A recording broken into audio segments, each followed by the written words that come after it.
ठंडी वच्चे वापी जीआईडीसी में तस्करो तरखाट मचावी रह्या छे। रेकी करी जीआईडीसी विस्तारमां चोरीनी घटनाने अंजाम आपनार गुर्जर गैंगना 5 तस्करोने पोलीसे झड़पी पाड्या।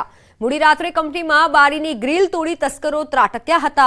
तस्करोए गोडाउનમાં રાખેલા કિંમતી એસએસના બોર વાલ્વની ચોરી કરી હતી। 1,80,000ની કિંમતના 149 જેટલા બોરના વાલ્વ ચોરી તસ્કરો ફરાર થયા હતા અને ત્યારબાદ ફરિયાદ નોંધાતા પોલીસે સીસીટીવીના આધારે તપાસ હાથ ધરી છે। પેટ્રોલિંગ દરમિયાન શંકાસ્પદ ટેમ્પોની તપાસ કરાતા ગુર્જર ગેંગના 5 લોકો ઝડપાયા હતા। પોલીસે 5 આરોપી સાથે 2,40,000નો મુદ્દામાલ ઝડપી પાડ્યો છે। તારીખ 26ની નાઇટના ગ્રીલ તોડીને અંદર ઘૂસીને આ લોકોએ ટોટલ 149 સ્ટીલના વાલ્વની ચોરી કરેલી હતી, જે આ પેટ્રોલિંગ દરમિયાન ઝડપાઈ જતા આ 2 વ્યક્તિઓ સહિત અન્ય 3 કુલ 5 વ્યક્તિઓને અટક કરવામાં આવેલા। તો ઈડરમાં પાણી પુરવઠા સ્તંભ પરથી લાખોના પાઇપ ગાયબ થઈ ગયા। પાઇપ ગાયબ થયા અને 1 મહિનાથી વધુનો સમય વીત્યા છતાં પાલિકા દ્વારા કોન્ટ્રાક્ટર સામે કોઈ પણ પ્રકારની કાર્યવાહી નથી કરાઈ। ખાનગી કંપનીના કોન્ટ્રાક્ટરને નોટિસ આપી જાણે તંત્રએ સંતોષ માની લીધો હોય તેવો તાલ સર્જાયો છે। આ સમગ્ર મામલે હાલ પાલિકા તંત્રની કામગીરી અંગે પણ અનેક સવાલો ઊભા થયા છે।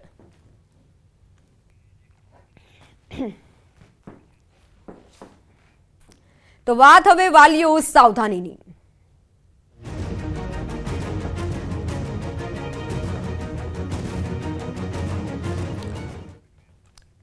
છોટાઉદેપુરમાં શાળાના બાળકો વાહનને ધક્કો મારતા હોવાનો એક વિડીયો વાયરલ થયો છે। પાવી જેતપુરના પાની માઇલ્સ ખાંડી વચ્ચેનો આ બનાવ છે। વિદ્યાર્થીઓ ભરેલ ટાટા મેજિક રિક્ષાને નાના બાળકો ધક્કો મારતા હોવાનો વિડીયો વાયરલ થયો। સતત વાહનોથી વ્યસ્ત હાઈવે પર બાળકોના જીવની ના કોઈ પરવા છે। વાહન ચાલકની કરતૂતનો આ વિડીયો વાયરલ થયો છે અને વાહન ચાલકે કેમેરામાં કેદ કર્યો છે। તો આજે ફરી એકવાર ભાજપમાં ભરતી મેળો। 2 પૂર્વ ધારાસભ્યોના કેસરિયા ભેસાણમાં સીઆર પાટીલના હસ્તે કેસરિયા થયા। વિસાવદરના આપના પૂર્વ એમએલએના કેસરિયા ભેસાણમાં ભૂપત ભાયાણી ભાજપનો ખેસ પહેર્યો। ભેસાણના ભૂપત ભાયાણીએ ભગવો ધારણ કર્યો છે। સીઆર પાટીલે ખેસ પહેરાવ્યો। ભૂપત ભાયાણીની સાથે 450 કાર્યકર્તાઓ બીજેપીમાં જોડાયા હોવાનો પણ દાવો છે।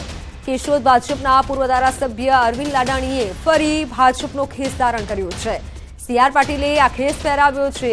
અરવિંદ લાડાણીએ સીઆર પાટીલને પગે પણ लाग्या। ભેસાણના ભૂપત ભાયાણીએ ભગવો ધારણ કર્યો। સીઆર પાટીલે ખેસ પહેરાવ્યો। ભૂપત ભાયાણીની સાથે 450 કાર્યકર્તાઓ બીજેપીમાં જોડાયાનો દાવો છે।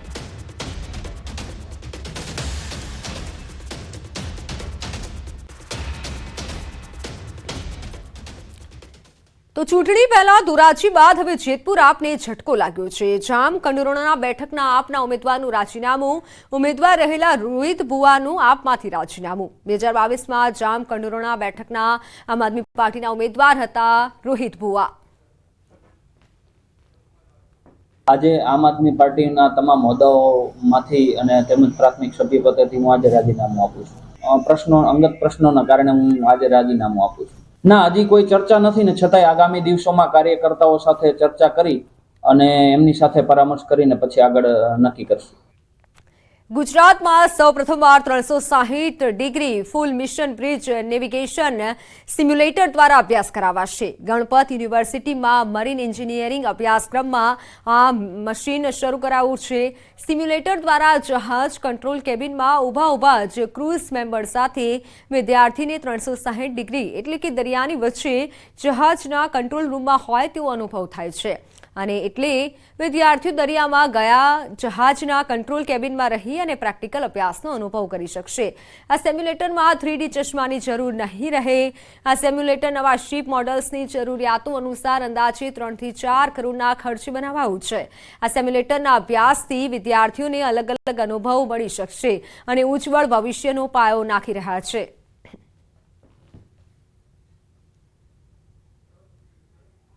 जो ट्रेनिंग प्रोवाइड की जा रही है बहुत ही ज़्यादा अच्छी है।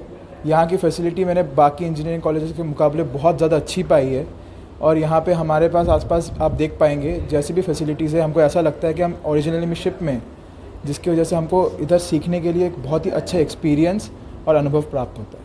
આ સિમ્યુલેટર એકચ્યુઅલી ગુજરાતમાં ફર્સ્ટ ટાઈમ છે અને લગભગ 3 થી 4 કરોડના ખર્ચે બનાવવામાં આવેલું છે. અને ખાસિયત એ છે કે 360 ડિગ્રી તમે કોઈપણ ડાયરેક્શનમાં તમારે જોવું હોય તો તમે કોઈપણ ડાયરેક્શનમાં બ્રિજ ઉપર ઊભા તમે જોઈ શકો છો. તો પાછળથી આવતી શિપ, તમારે આગળથી ક્રોસ કરતી શિપ, કોઈપણ ડાયરેક્શનમાંથી શિપ આવતી હોય અથવા તો કોઈપણ નેવિગેશનલ હઝર્ડ્સ હોય તો તમે અહીંયા બ્રિજ ઉપરથી આ સિમ્યુલેટરમાં તમે એનો एक्सपीरियंस કરી શકો છો.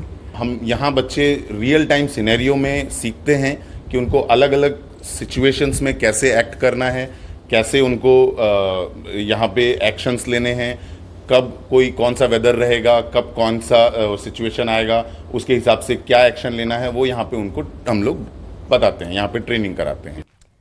પરિશ્રમ એ જ પારસમણી. આ યુક્તિને વાપી જીઆઈડીસીમાં એક કંપની ચલાવતા સંચાલકે સાર્થક કરી છે. વાપીમાં રહેતા ચંપકભાઈ મગનભાઈ પટેલ લાખો યુવાનો માટે પ્રેરણારૂપ બન્યા છે. વલસાડના પારડીના બરાઈ ગામમાં એક ગરીબ પરિવારમાં જન્મેલા ચંપકભાઈ 15 પૈસાની નોકરી કરતા હતા, પરંતુ પરિવારનું ગુજરાન આટલી ઓછી આવકમાં ન થતું હોવાથી તેઓએ નોકરી છોડી પોતાનો વ્યવસાય શરૂ કર્યો. ચંપકભાઈએ શૂન્યમાંથી સર્જન કરી આજે સફળતાના ટોચ પર પહોંચ્યા છે.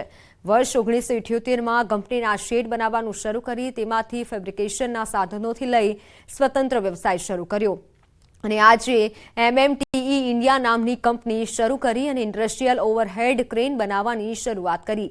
ચંપકલાલ પટેલની કંપની અત્યારે દુનિયાના 10 દેશોમાં ક્રેન સપ્લાય કરેલ છે અને કરોડો રૂપિયાનું ટર્નઓવર પણ કરે છે. ચંપકભાઈ અત્યારે પોતાની 4 કંપનીઓમાં 1000થી વધારે યુવાનોને રોજગારી પૂરી પાડે છે. આમ સંઘર્ષથી લઈ અને સફળતા સુધી પહોંચવામાં તેમને અનેક મુશ્કેલીઓનો સામનો કરવો પડ્યો હતો. 15 પૈસામાં મને નોકરી લઈ ગયા અને 15 પૈસાથી મેં શરૂઆત કરી અને આર્થિક પરિસ્થિતિ અમારી ઘણી નબળી હતી.